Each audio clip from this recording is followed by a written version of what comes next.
All right, so in this Knife Thoughts video, we're going to be looking at this knife. This is the Spyderco Native Chief. And first off, I was able to check out, test, and carry this knife for a few days because of a pass around done by River's Edge Cutlery. So that's where several different people are able to check out the knife. One person has it for about 5 days and then sends it on to the next person. And it's a great way for people to get a look at a knife and test it out, see how they like it, without as much of a financial commitment as buying the knife. And it's always cool when a dealer or a company does a pass around. So big thanks to River's Edge Cutlery for that. You can check them out at riversedgecutlery.com and on social media at River's Edge Cutlery. And I've been there in person twice, and both times really good experience. Lots of helpful sales people, and just a good place to buy knives and knife accessories. So check out River's Edge Cutlery. Also, this will be a companion video to a Knife Thoughts article. So don't forget to go to knifethoughts.com and check out the associated article. I'll also put a link in the description of this video. And don't forget to subscribe to knifethoughts.com so you get an email every time I post an article. So let's talk about this knife here. So the Native Chief is a new knife for 2019 from Spyderco, but it's a knife that a lot of people have been looking forward to for a long time. If you look at the article, you'll see a picture of the knife that I'm about to talk about. That there's been a picture floating around on the Spyderco forums and Blade forums of a prototype of the Native Chief for 20 years. So the pictures or the prototype is from 1999, and being that this year is 2019, it took 20 years for this knife to come out. And the prototype is a little bit different. It had more of a spear or a saber ground blade with a swedge. More like the older Native. So if you're familiar with the old FRN Native, it's more like that, the blade shape, or at least the blade grind. And the handle was also a little bit different. They did update the handle a little bit for the Native 5. But I found blade forms because I was looking for a bigger version of that old Native. Someone had given it to me, and I just thought that it would be a little bit more useful, more comfortable in the hand if it was a little bit longer. So I found that picture. So that's kind of part of how I got into modern knives, especially, or became a full-blown knife enthusiast. So kind of a cool thing for them to finally come out with it, even if it's a little bit modified. So I was really excited when Spyderco said that they were going to be producing this knife, and being that Spyderco has a new policy where they don't announce a knife until their time frame is until it's going to be less than 90 days or less until it's actually at dealers or can be bought from a dealer. I generally like that policy. I mean, I didn't have a problem when they were announcing knives way ahead of time, but I think it's a smart thing in today's market. So they announced this knife and it's already out. They announced it earlier this year, I think at SHOT Show. Cool that they got it out so quickly, and happy to get to check it out because of River's Edge Cutlery. So like I said, this is an elongated version of the Native 5. I have a Native 5.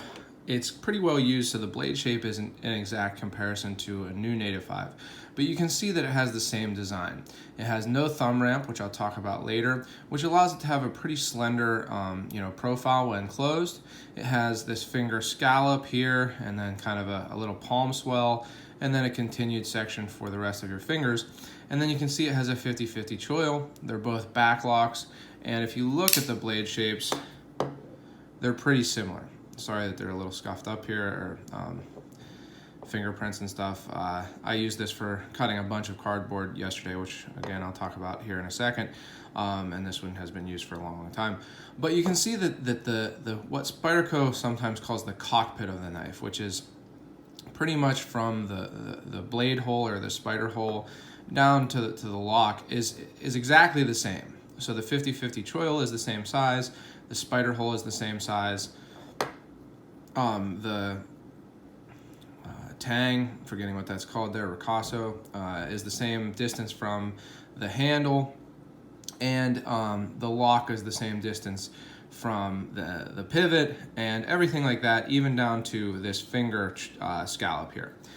So to place them on top of each other, and again, there's more pictures on the article, so make sure you check it out, but you can see that they're exactly the same, they're just extended. Now, like I said, this Native 5 has been sharpened a lot, so the blade shape was closer to how the Native Chief's is, just shorter. So you can see that the blade shape, they're both kind of like a leaf, somewhere between a leaf-shaped blade and a spear-shaped blade. The Native Chief has a significantly more gradual belly. So it's more towards a leaf-shaped blade, I'd say. And it has a lot of belly, as you can see. Does have some straight edge, but lots of belly, and both of them have, the spine curves downward towards the tip, and the tip's generally right about in the center, from the handle. Now, as for the handle, you can see it literally is just continued. So where the Native 5 stops, the Native Chief continues for about another inch. And that's about the size difference too.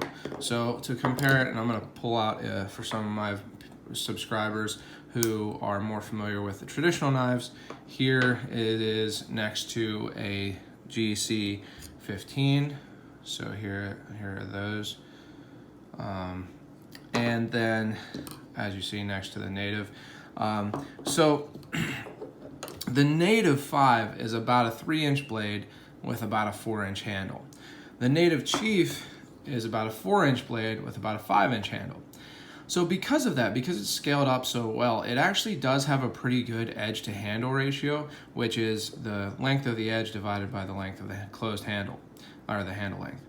And that's something that often suffers on a knife that has a 50-50 finger choil. A lot of Spyderco knives have those, and I do like it on this, but sometimes it makes the edge, they can't fit as much edge into the handle. For example, the edge to handle ratio on this knife is higher than on the Paramilitary 2. So they do fit a good amount of edge into this handle. And, it is a long blade at about 4 inches. So, it's definitely not a small knife, and it's a scaled up version with, again, a 5-inch handle. And for me, that makes it significantly more comfortable, especially in heavy use, than the Native 5.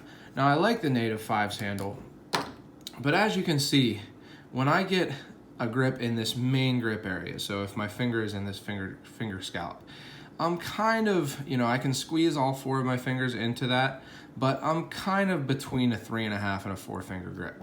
So I can squeeze them in, but sometimes, that point will push into my pinky finger there. So you can certainly, choke up on this 50-50 finger choil, but, it's nice to be able to fit all of your hand into that main grip area. So that's kind of what I was looking for. And also, because this is a 3-inch blade with, about a 2.5-inch edge, it's not a super long edge. You can use it for most EDC tasks. I think the Native 5 is a great EDC knife, but sometimes I like to use my pocket knives for, food prep and stuff like that. So it's a little short for some of that kind of thing. So the Native 5 fixes both of those things. As you can see, I have wide hands. There's more than enough room on the Native 5 to get a full 4-finger grip in this main grip area. You can see I have about a 1/2 inch left hanging off of the end there. It's also, I think, more useful for me having this forward finger choil, or the 50-50 finger choil, on a longer knife, because you can choke up and have more control over the whole edge because that tip is farther out from the handle. So I do like the 50-50 choil, despite the fact that I can get a full 4-finger grip on the main grip area.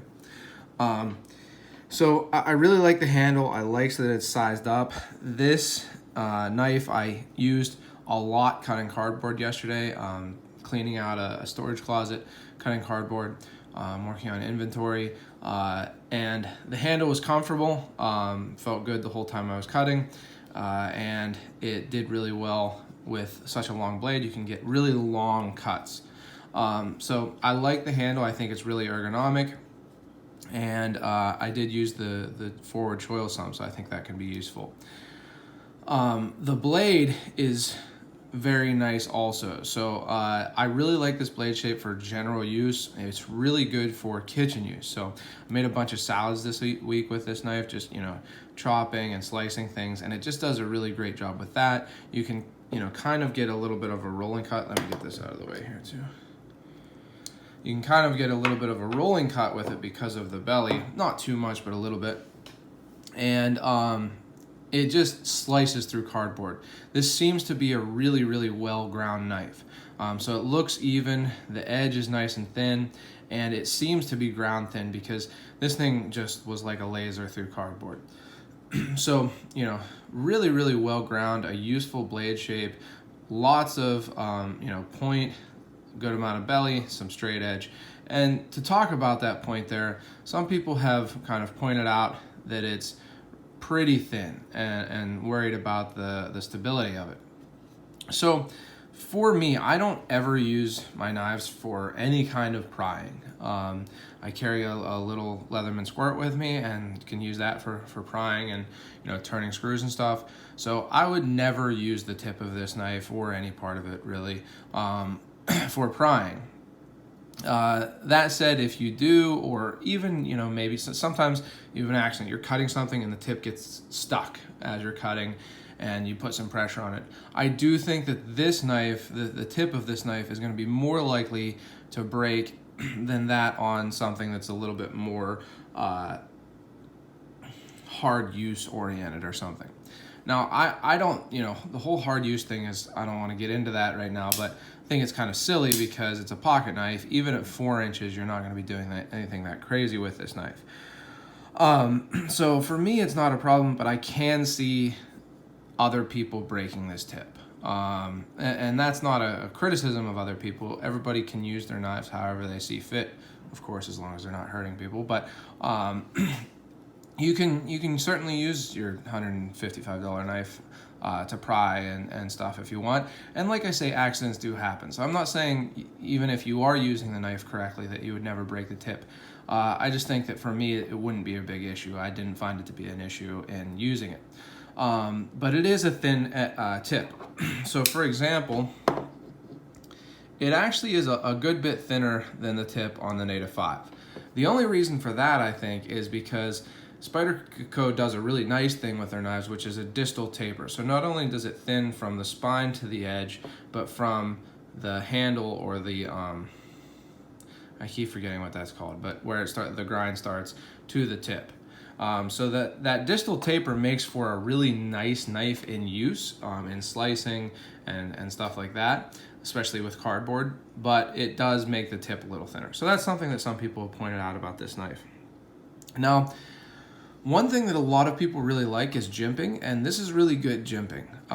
It's very, very, aggressive. It catches your thumb there, both on the top and the bottom. That said, for me, I think I prefer the jimping on the Native 5 that I have. Now, I'm not even sure that this isn't, just worn down from, several years of use. But I think it's a little bit more aggressive than I like. I noticed when I was cutting cardboard, sometimes I'd grab it and I'd be like, did I just touch the edge? Because, these are kind of sharp. But that's one of those things where it does its intended, purpose. It definitely catches your finger so that your finger doesn't slide around. Another thing with this knife is that it's linerless, as you can see. I've used linerless Spyderco knives a lot and have had no issues with durability whatsoever. Even baton some, which is stupid, but I've done it. And I don't think that there's any problem whatsoever with a linerless knife. This is nice thick pieces of G10. There's no flex when you squeeze it, and I was using it pretty hard. And I just think that it makes for a light knife and a simple knife, which are both things that I like. There are bronze washers in there, so it's pretty smooth. As you can see, it's easy to open one-handed, easy to close one-handed. It's designed so that if your finger's in this scallop and you depress the lock and swing it down, it won't close on your finger, which is a nice feature. Spyderco, Sal and Eric have both talked about that feature. I think it's a nice feature on a back lock. speaking of which, it is a back lock, as I said, and it's a very strong back lock. It's really more of a mid lock, how Spyderco does their back locks. It's not way down here, it's up in the center, and it's super strong. No blade play. I didn't notice any blade play in use, no side to side or front to back. Just a really solid, reliable lock. There actually are a lot of newer locks on the market, and maybe some that are stronger, like the Axis lock, possibly the compression lock, but I think that a back lock is a great lock, and it's one that has been proven through years of people using them. So I like the back lock, and it is a smooth back lock, as you can see. Now, as for flipping the knife, or flicking, however you say it, the knife open, I do find that I need some wrist action to do it with my thumb. Oh, it didn't there. Okay. Actually, maybe this knife, so I'm the second person in this pass round, so it could certainly still be breaking in, just those washers getting, smoothed out. So so it must have broken in some with me opening and closing it in use yesterday. So that's nice, and it doesn't seem to have, no, it didn't develop any blade play, so it's not like it's loosening up, it's just breaking in. So that's nice. It's one nice thing I like about bronze phosphor washers is that they do, get smoother with use. So you can see that, unlike what I said initially, you can flick it with your thumb, and even when it was a little bit, even when I wasn't able to flip it open with my thumb initially, see, that sometimes happens, but it is a long knife. I could flip it open with my middle finger from behind. The other thing that I noticed is that a spider flick, or a spider drop, where you drop the blade down, which is a little bit of a reckless way to open it, I guess, but certainly works really well also. So it's an easy knife to open, easy knife to close, good action, nice and smooth, no like catching when you're opening or anything like that. Just a really nice action. Now, as for opening the knife, one thing that I wanted to point out here is that this spider hole, like I said, is the same size as on the Native 5. It's also covered slightly as it is on the Native 5. So if you're used to that on the Native 5, or if you've had a Native 5, it shouldn't be a problem. I also gave this knife, or let my fiance open this knife, and her, I've got pretty chubby sausage thumbs. She didn't have any trouble at all getting her thumb into that hole there. So I initially thought that it was tougher to get my thumb into the hole than on the Native 5, but in looking at it, it doesn't really make sense that it would be, because they're the exact same handle shape and the exact same spider hole size. I think it's just that on a bigger knife, I kind of slightly expected it to be a bigger spider hole, but it makes sense why it can't be. So an example of what I'm about to say is that because this knife doesn't have a thumb ramp, it's always going to be, the spider hole is always going to be kind of obscured by the handle. Oops, sorry. An example of when that's not the case is the Endura. So this Endura has been slightly modified and stuff, but you can see that the spider hole, despite the fact that it's pretty much, I think they are the same size, it is not obscured at all by the handle because of this thumb ramp. So you can see how it lifts up here, and it pulls that spider hole above the handle. Now, some people really like thumb ramps, some people don't. I've got several knives with and several knives without. Here's another example of the spider hole being obscured in, I think, a worse way. Now, this knife is one that I got in trade for teaching some Brazilian Jiu-Jitsu private lessons, and I hope that the person isn't upset that I'm going to do a somewhat negative review of this knife, but I am going to do a review and video on this knife. This is the Spyderco Domino, and it's probably not going to be the most positive review. But one thing, this spider hole is obscured with this bump, and it does make it harder to get to that spider hole. Now, of course, this knife also has a flipper tab, but it does make it harder to get to that. So that's another way that they can be obscured. Another example of a knife that doesn't have a thumb ramp, but the hole isn't obscured, is the Ouroboros. So you can see that what it takes is it takes a big scallop there to have the spider hole be totally exposed if there's not a thumb ramp. And another example of that would be the Spyderco Junior. But not every knife design can have this, and for it to continue looking like just an elongated native 5, it was always going to have that. So it's not a huge deal.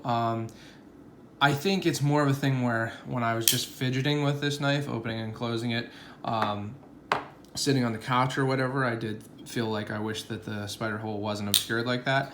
But in use, when I would open it, you know, not thinking about it, but open it to use it, I didn't notice it. Like, I never pulled it out of my pocket and went to go cut a cardboard box up and tried to open it and failed. You know, wow, it's amazing how this always happens in videos. I'm pretty sure that's the first time that happened. But so I was saying that I never had it, never failed to open it when I was trying to, but I just did there. But I don't think in use I did ever fail to open it because my finger slipped out of the spider hole. Of course, when I'm filming a video, it would happen. That's how things seem to work. But I don't think that it happened really in use. But it's something to be aware of, that for such a big knife, the spider hole isn't any bigger than on Spyderco smaller knives, and the spider hole is slightly obscured. As for centering, this knife came slightly off center, so you can see that it's a little bit towards the clip side if you're a right-hand carrier. And but it's not touching. You know, I can't push it over to touch either liner. It just is a little off center, but it's no practical issue. To get to another thing here, I have this clip set up for tip up carry right now because that's what most people like, and I'm shipping it on to the next person. But I actually carried this knife for about half the time tip down. You can see that there was I had the clip up there. With any long knife like this, so you can see that this knife is about the size of an Endura, something around there. On any long knife, either way you have the clip, there's going to be a little bit of an adjustment as you pull it out of your pocket. So if you have it tip up, when you put your hand in the pocket, you're usually not going to be able to get your thumb all the way to the spider hole. So you pull it out, you pull it down so that it goes deeper into your hand, and then you open it.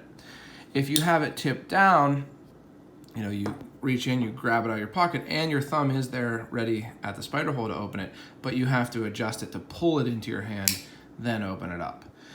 So that's not an issue with this knife. It's just a part of the fact that it is such a long knife, something that you have to be aware of on something like the Spyderco Police. Well, I guess you only have the option of tip down on that.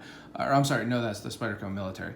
It is something that you have to think about in the Spyderco Police. Like, I had a Spyderco Police 4, and same deal. You can carry it either way and it works. It's just whichever you are more comfortable, more familiar with. It is a 4-way pocket clip. It's not like the deepest carry in the world, but again, because it is such a long knife, I don't think that that's a problem at all. I'm sure you could put a deep carry clip on this from Casey Lynch or whoever, but I wouldn't if I was going to keep this knife. So overall, it's a knife that, like I say, I was really excited to get to check out. In use, one thing I know that there's a lot of talk about HRC hardness and steels right now. This is CPM S30V. Now, some people will be, oh, why is a $160 knife CPM S30V, and why is it not M390 or something like that? Well, you can take all of the stuff that's happening with HRC and M390 and CTS 204P and all that however you want to. But what I know is that I've used Spyderco's CPM S30V, S35VN, and VG10. Certainly the S30V and S35VN is better than the VG10. And I know that all of those steels are heat treated well. They tend to be ground well with Spyderco, but they're heat treated well and are going to be perfectly good in use. CPM S30V, specifically on this knife, is a great steel. So I cut feet and feet and feet and feet of cardboard yesterday, and it stays sharp. It might not hold a super like screaming sharp edge where you're gonna be able to shave your neck with it or whatever, but it stays really sharp. It keeps its main edge for a long time, and it certainly goes above and beyond what I need. So I don't think that's a problem at all. I think that Spyderco's CPM S30V is a great steel, and it's nothing to scoff at. And one last thing, as you can see, this is a US made Spyderco. So it's a knife that I'm really happy to have gotten the chance to check out. I appreciate that from River's Edge Cutlery. I'm going to send it on to the next person here today, and I'll be posting this video and then the Knife Thoughts article. So make sure you check that out. Like I say, I'll put the link in the description, but if you see this video before it goes up, you can check it out by going to knifethoughts.com. Don't forget to check me out on Instagram, Twitter, Facebook, and although I haven't posted anything there yet, also Tumblr at Knife Thoughts. And don't forget to subscribe to my channel so you see when I post new videos. And like this video if you enjoyed it, which I'm guessing you did if you're still watching. And you can leave any comments or questions below. I'm always happy to answer those if I can. And also, don't forget to go out and do good.